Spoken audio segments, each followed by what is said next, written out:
Hi, my name is Shawn from Pokemalarkey, and I just wanted to take a moment to apologize because I don't know what I did yet. I'm sure I'll figure it out, but I definitely did something wrong in the recording, and as a result, our audio sounds like crap. And I'm very, very sorry. I promise I tried as hard as I could to clean it up. Please forgive me, especially our special guest, Ian. I hate to bring him on as our guest and then, ruin everything. I feel really bad. I tried my best to clean it up. I hope you can at least still hear it and somewhat enjoy it. Thank you so much for your patience and your grace. I would appreciate whatever amount you can lend me, and I hope you still enjoy. Thank you. Hi, my name is Shawn Shaler. This guy over here is my friend Jesse Lobbs. I even pointed the right way this time. I'm so excited. Yay. And that guy over there is my other friend, Ian Hartford, who's going to be joining us today for a very special episode. Special because Ian is joining us, but also special because we're going to talk about some very Ian-friendly things. So, welcome to Pokemalarkey. And I don't remember where else I was going with that, so I'm just going to jump on to the first thing, which is Ian, since you are our guest. We would love to hear how you're doing. And what have you been doing lately? What media have you been consuming? What nerdy, nostalgic goodness can you share vicariously, or let us share vicariously with you? Yeah, I've been doing good. The thing I've been dealing with this week has been a book called He Who Fights with Monsters. I don't know if you guys have heard of that. It's a lit RPG, but it's basically like a video game in book form.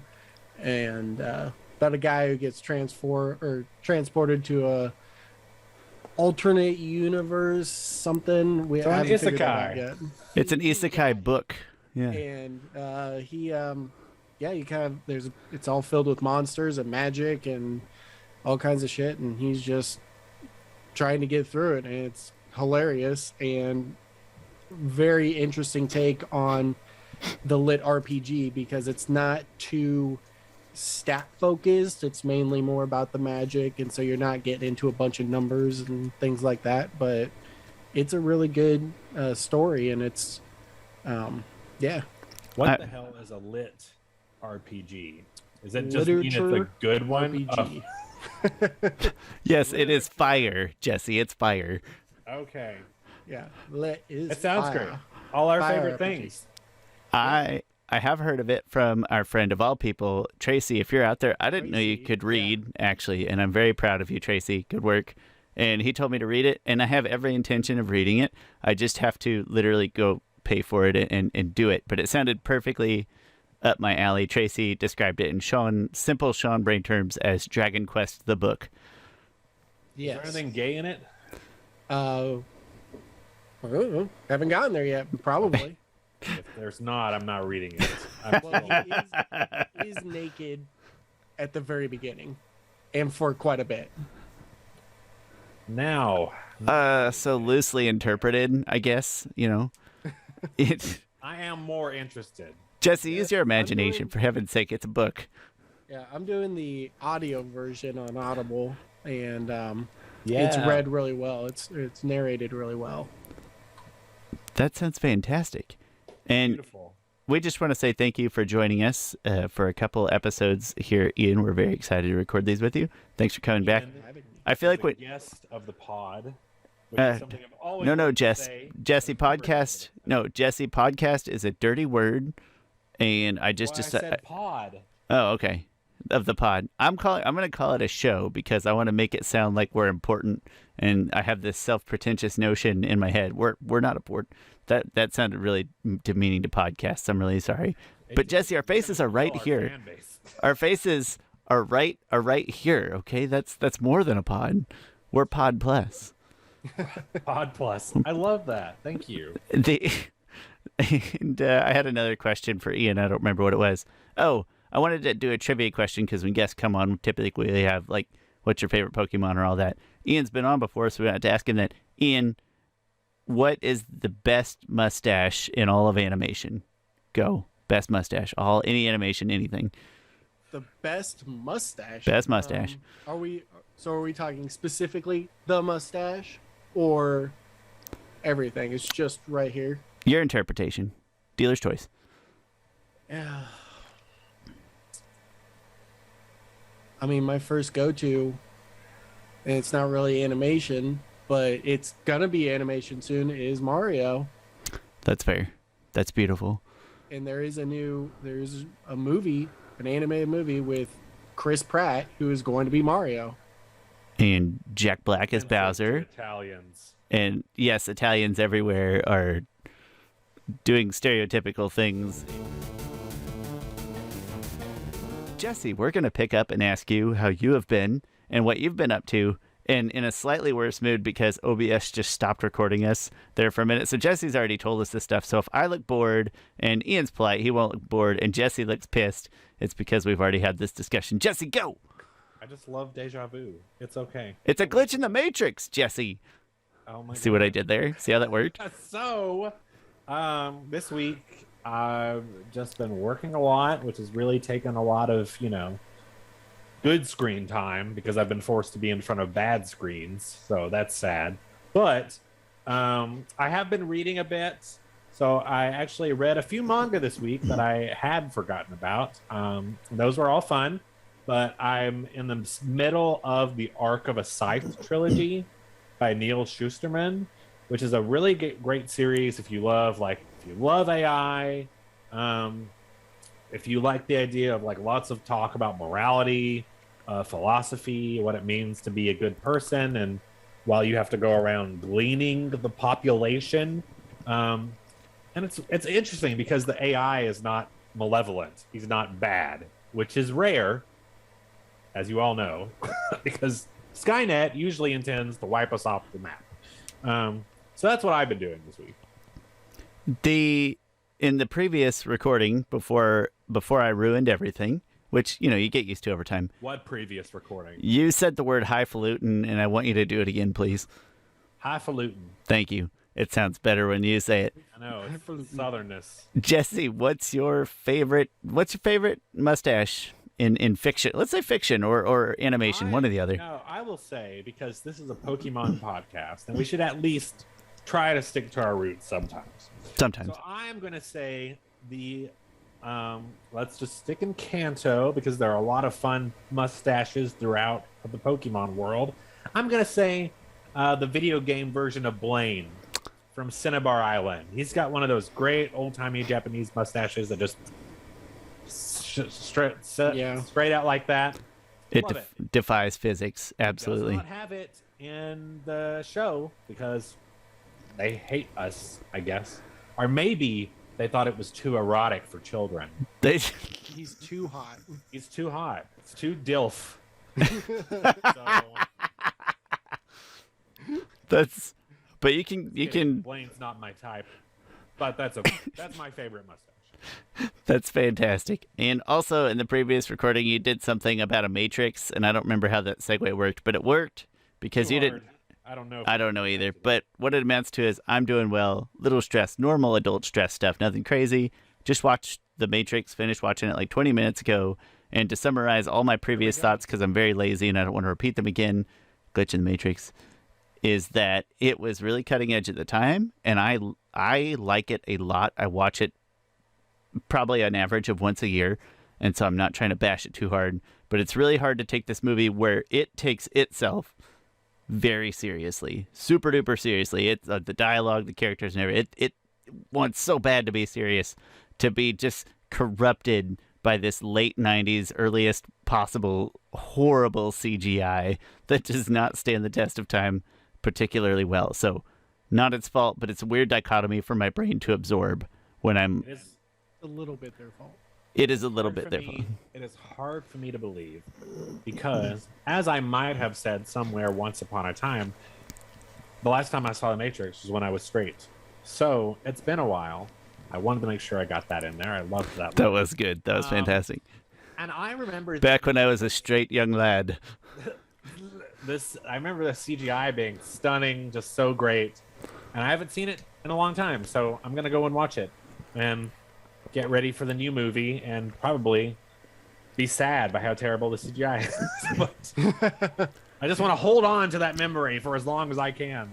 It's not movie breaking, but it's immersion breaking, if that makes sense.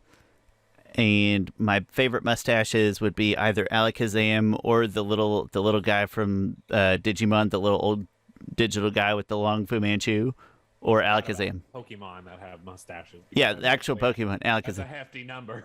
That's the only reason I wanted to ask the question, is just because I like talking about Alakazam, and that's it. Jesse, let's go ahead and talk about this fantastic, in quotes, in air quotes, episode called Bye Bye Butterfree, which I think officially is Indigo League episode 21. Yes. Number 20 if you're American, but 21 officially. Yes. Okay. So let's talk about Bye Bye Butterfree. I'm going to do my darndest to withhold all commentary until discussion time. So our veritable team of brave adventurers are on their way to Saffron City, where Ash can, once again try for a Pokemon Gym League badge. Sorry, I lost. Gym League sounds like an ailment. It does. So they're there. They see a cliff where they think they're going to see Saffron City over the edge of that cliff. They get there and they see a mountain of, that's not the right word, a swarm. A gaggle? A swarm of Butterfree. Nope, it's a gaggle. Everywhere. It's not a gaggle. Those are geese. Don't care. Geese Pokemon. You're confusing me. Butterfree everywhere. And so they're there, and they find out from people there that it's a Butterfree mating festival. So this is the time of year when people come to watch the Butterfree, find a sexual mate, and reproduce. It's called a roost. It's called a roost or a bivouac, or a roost. I'm going to call it a roost of Butterfrees. A roost of Butterfrees. I like that better. Thank you. I prefer bivouac, but okay. Is Butterfrees the plural of Butterfree, or do you need the S? I would say Bivouac. Butterfree. Butterfree, plural. Butterfree. Like Lego. There's no S. Okay, got it. Deer. Like Yes. deer. Anyway, our team gets out there, and as you all know, Ash has a Butterfree. This precious creature that he captured as a Caterpie, the same one that scared the shit out of Misty, grew into a brave young Metapod who hardened his way to becoming a Butterfree. It's very important to Ash. It's like it was Ash's very first Pokemon. But they get there, and Ash feels like he has to let his Pokemon free to go do its thing. So they rent a hot air balloon, they take Butterfree out there, and they're like, we're going to find you a sexual mate. Because that's what it was.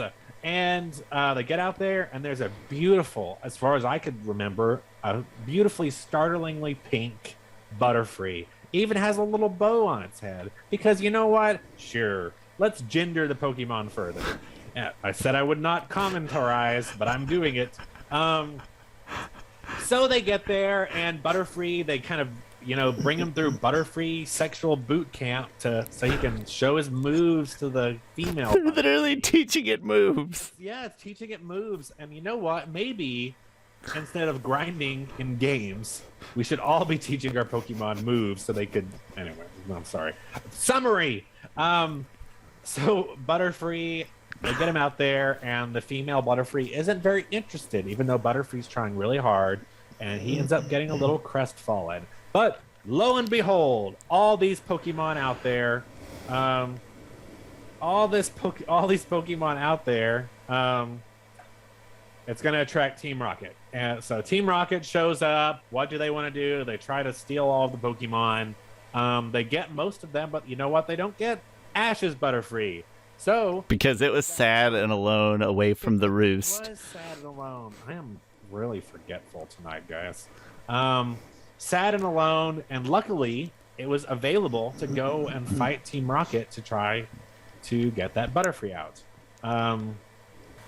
Team Rocket essentially loses the Butterfree somehow that I'm not remembering, and then they go back to their helicopter, and they're kind of they try to get in the helicopter. They got one last try at catching all these Butterfree. Capture all of them. Then they go to this warehouse where they're gonna box them all up, and you know how you box up bugs. then Ash, Misty, and Brock come in with their own song and do their own Team Rocket impersonation, and then set all the Butterfree go, and then they get in the helicopter and go after them. They set all the Butterfree, huh? And then and then they jump in the helicopter because they need money, but they have a helicopter, thank heavens. And Pikachu jumps on top of the helicopter and destroys everything, absolutely murders them. I know they're alive in upcoming episodes, but they're dead. Pikachu killed them just now. And then the pink Butterfree is like, oh, well, that's a strong Butterfree over there, and comes down, and they make friends. And for the record, our Butterfree now has an ascot, and that's probably what really pulled it together for him. I don't remember when the ascot happened. I think when they were teaching him moves, Misty gave him a little ascot. Had to set them apart. Okay, Jesse. Commentarize away. Unleash.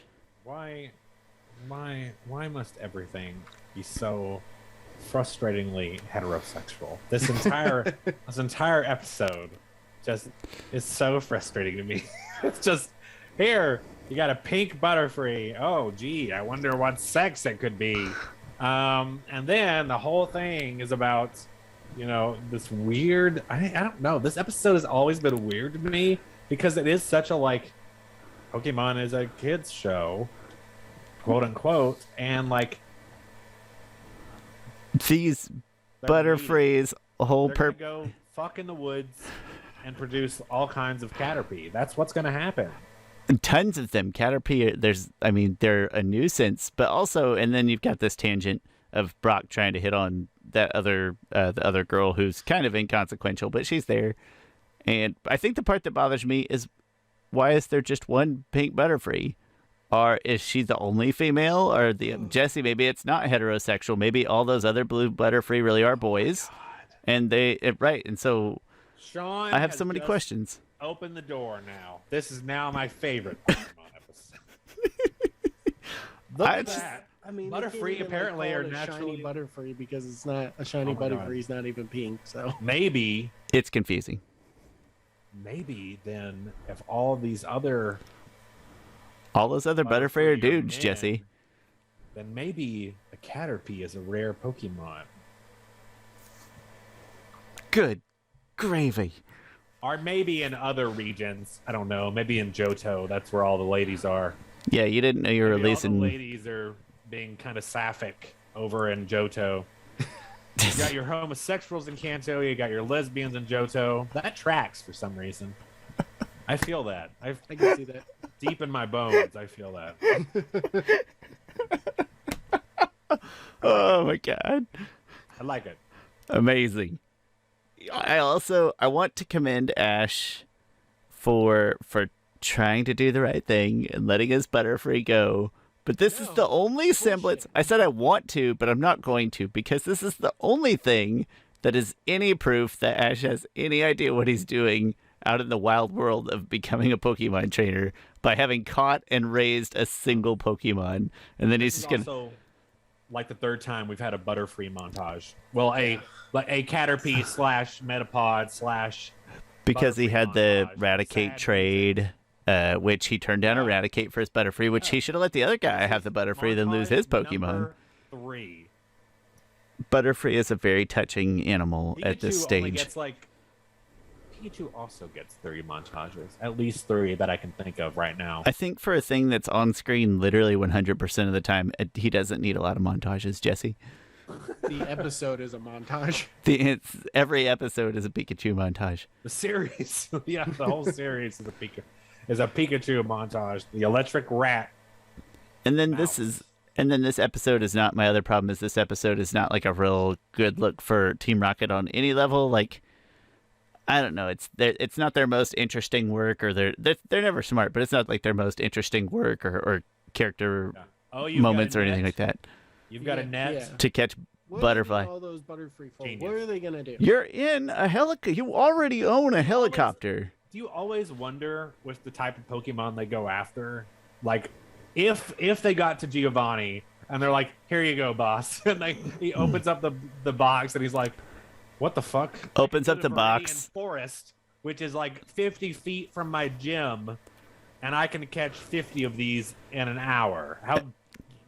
Imagine if it was just an angry small Pikachu that wouldn't take orders, and then like we've tried for 50 episodes to catch this Pikachu, That's right. and then Giovanni's like, it doesn't listen to me, and it won't even stay in a Pokeball, and I hate you both. And that's when Giovanni killed Jesse and James, murdered them in cold blood. I've been talking over both of you. I apologize. Jesse, final thoughts, then Ian, final thoughts. I don't like this. This episode is a waste of my time. I usually am not one to talk about filler episodes. Dear God, I'm still enjoying every episode of Naruto, and I'm stuck there. So I can appreciate a filler episode, but this just felt bleh. Naruto is a filler episode. All of it. Ian, final thoughts.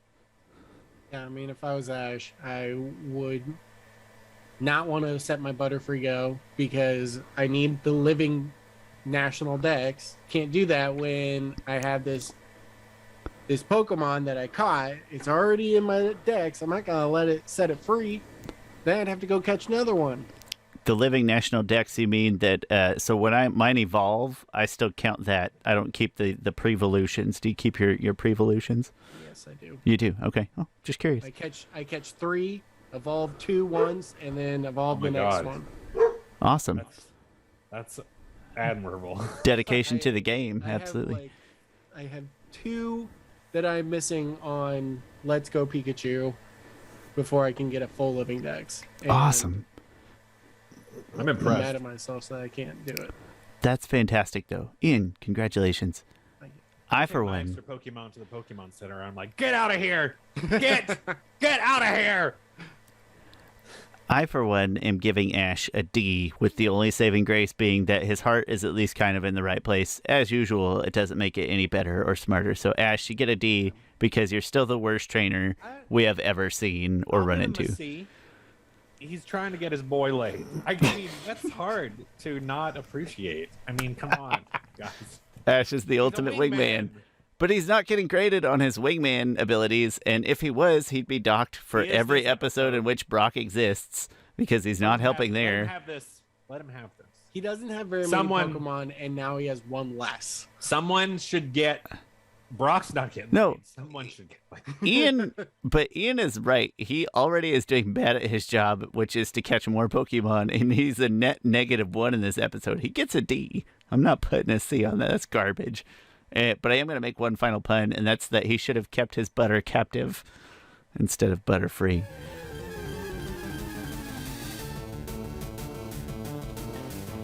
So now we're going to jump to our Pokédjacent topic, which I still don't know how I'm going to pronounce. It's a word I made up, but I don't know how to pronounce it yet. But I'll think of the official pronunciation.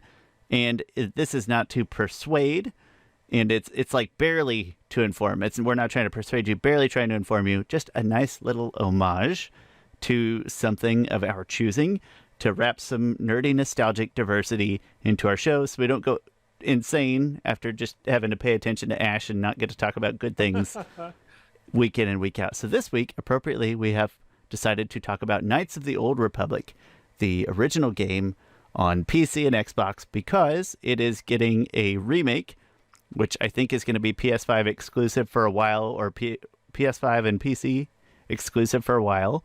And then also there is a port coming to the Switch in November. I don't know when the remake's coming out. That's very exciting news because we're all Star Wars fans here.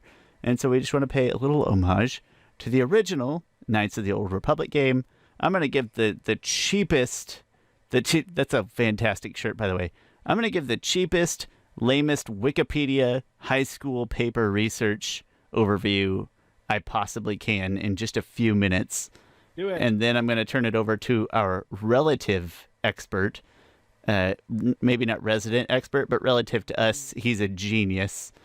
And that's why I'm going to turn it over to him when I'm done. Most people know this game from the PC and the Xbox from coming out in July of 2003. And it is essentially an RPG. And when I say an RPG, I mean like a tabletop RPG. It is Dungeons and Dragons built into a Star Wars video game, but it's using like the Dungeons and Dragons engine or format or however you want to call that.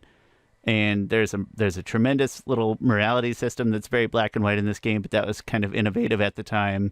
And having this very Dungeons and Dragons-esque style of tabletop RPG, but then doing it with the Star Wars license, even if it was set several thousand years before any of the canon or lore that was available at the time. So that's my, again, cheap little Wikipedia grade research that I care to offer. And I thought I would turn it over to Ian to tell me why it's important to the world that all this good KotOR news is happening, and then why it's important to us one by one. Well, I don't really know why it's important to the world. It's important to me. That makes it important to the world. KotOR. Why solve climate change when you can have Knights of the Old Republic? Oh, yes. KotOR at that time, there wasn't, I don't think there was any media about back then. At least not, we had a few books. I can't remember when the Bane books came out, but I think those were the latest ones at that time. But we had nothing back, I think it was 3,000 years, right? No. That sounds right. It's multiple thousand. Yeah. About. It's a couple millennia before the movies, and we just had nothing back there. So it was completely open for them to do, and they did it in a video game, which was probably the best thing they could have done. Has one of the best stories in Star Wars that I think, that's my opinion, but I love the characters of Revan and everybody there, especially in the second movie or second game. Hope it'd be a movie. That'd be awesome. Like just everything about it was fantastic. And then the game itself, the gameplay is kind of niche. You really need to like that dice roll type of gameplay. It's not a hack and slash or anything like that, but very RPG-ish and very nuanced. But it's a fantastic game. And then they're remaking it, and they're also bringing a port to the Switch, which is awesome. I have all of the Star Wars ports. So Star Wars Racer, I think it's Commandos, and there's the Jedi Outcast and Jedi Academy. Those games have all been ported, and they're all freaking fantastic. I play them all the time. And finally having all these things on the Switch, or so many of these things on the Switch, is fantastic. What about your first experience real quick with this game? Did you get it real close to launch, or? Well, yes, probably like couple weeks after launch. I actually went over to a friend's house, and his brothers had got it for the Xbox, and they were playing it, and they showed me, and I was like, what the hell is this game? What are they doing? Why are they fighting with swords? And then I was like, wait a minute, this is a Star Wars game? What the hell? And so I went out and begged my parents to get it for me back then, because I was small and useless. Moneyless. The most important of the lesses, the moneyless. Yes. And I bought it on every single console that I could that it came out on, and then I'm gonna buy it again on Switch. So it's same with Skyrim. I bought it on everything, and I'll play it on everything. The only difference is everything on Skyrim is literally everything. At least everything for Knights of the Old Republic is like 4 things, Yeah. I think Revan's probably tied for second on my favorite Sith/Jedi, Gray Jedi, whatever the hell he is now. He's probably my favorite, and the book about him is awesome. It's kind of an in-between the first 2 games, and then a little bit after the second game. So there's a little bit of overlap there, and it's a great book. So I would recommend listening to that too. or reading it. I do everything on Audible, so Excellent choice. I don't have time to read a book. I drive 30 minutes to work, so I have to listen to it. Jesse, how about you? What's your relationship to KotOR, your first experiences? Well, I love Star Wars very, very much too. And as I'm holding Asajj Ventress's one of her two lightsabers in my hands, I love KotOR. My like introduction to it was really with Knights of the Old Republic 2, and then later I went back and played the first one because that's just when I was getting interested in that. That's what came out, and I was like, "Oh, cool!" I played that one. I was like, "Oh my god, I need to know the rest of the story right now." So like Ian, I really appreciate the ability of these creators to really like expand and like just go wild with the pre-Star Wars lore. Like, it's great. It really nicely feeds into, if anyone else, comic book series, the Knights of the Old Republic, they reference characters or sometimes briefly include references to them in the Knights of the Old Republic series, like video game series. Absolutely excellent. And also the idea that I could slowly drift from one side of the Force to the other was very appealing to me. I'll let you guess where I ended up quite often. It was not with the Jedi. It's great. I love Star Wars is a treat, and I for one think we're very lucky that we have a terrible capitalist machine that will continue pumping out Star Wars content until we die, because while that's risky, it at least means every fucking year I get Star Wars, and I love that. So, Book of Boba Fett. Give me more! Yes, Book of Boba Fett, and then we have more Mandalorian coming, and we have the show about Cassian Andor and Kenobi, which wrapped filming this month. So, like, there's lots of good shit coming down the pipeline. If you love Star Wars, it's the best. Great gift. I'm not going to take up too much time because I'm a light casual Star Wars fan, like pro Star Wars, but not knowledgeable or experienced at all beyond the movies. And so I wasn't even aware of these games until, like, I don't know, maybe 2013. I'm going to say 13 or 14. And then in 14, I finally got both like a PC and an original Xbox. And I got these games on the original Xbox first. And I got to be honest with you, I have barely touched 2, Knights of the Old Republic 2. I'm to understand that it is good, but has some spots where maybe rush development or something might have affected it. But I have barely touched it. And then even this game, I played maybe 5 to 6 hours of it once, way back in. And don't get me wrong, I absolutely loved it. But this was like my first big boy job, and it was the first time I had money in these consoles, and I was buying way too much crap for way too many consoles. And so even sitting down and playing it and being like, this is great. And then the next night I put in something else, and that was that. So you were enticed by power. You were already on your way to becoming a Sith. I will say that's one thing I'll never do is shift over time. Like, I'm either going to do a good playthrough or a bad playthrough. I'm going to say that I probably started a bad playthrough on 3 separate occasions over the years. And not counting the fiasco where I tried to live stream last night and couldn't because I'm too stupid. And every time, yeah, and it's great. And I play D&D weekly. I love D&D.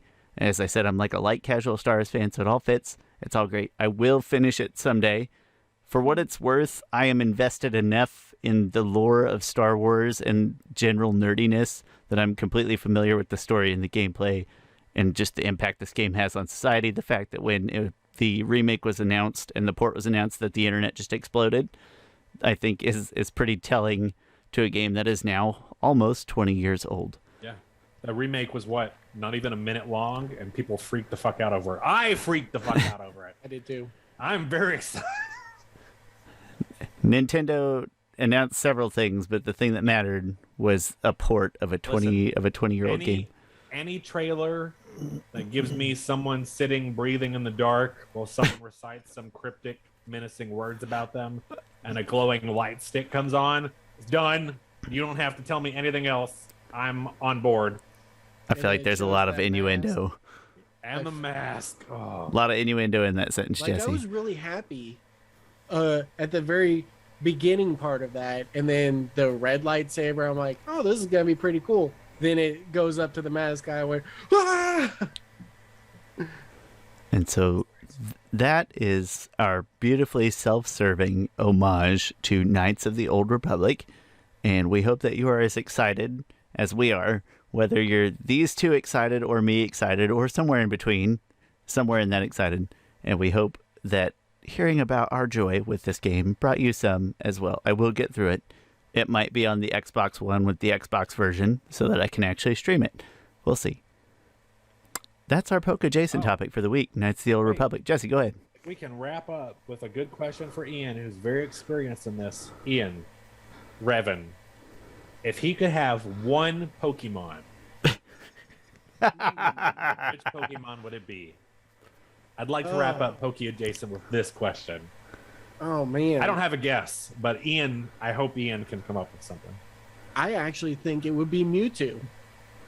That fits. Yeah, that works. Mewtwo is very in between, very neutral. He Chaotic neutral, would you say? Yes, which is exactly where Revan is, and Love it. I'm gonna say Psyduck, and because Psyduck can't handle all the Sith powers in his head, and that's why he's got a headache. And Revan's got some work to do with that. So Revan is holding all of that power in. he's channeling it through Psyduck, or Psyduck's like a capacitor for his Sith power. This is what it is, so he can access some of that when he needs it. Thank you so much for watching Pokemalarkey. We really appreciate it. Ian, we appreciate you visiting. Looking forward to having you back on very soon, actually. Jesse, just because you're here every week doesn't mean I appreciate you any less. Thank you both. Thank you, everybody. Lots of information about where you can find us and contact us down in the description of the show. And we look forward to seeing you next week.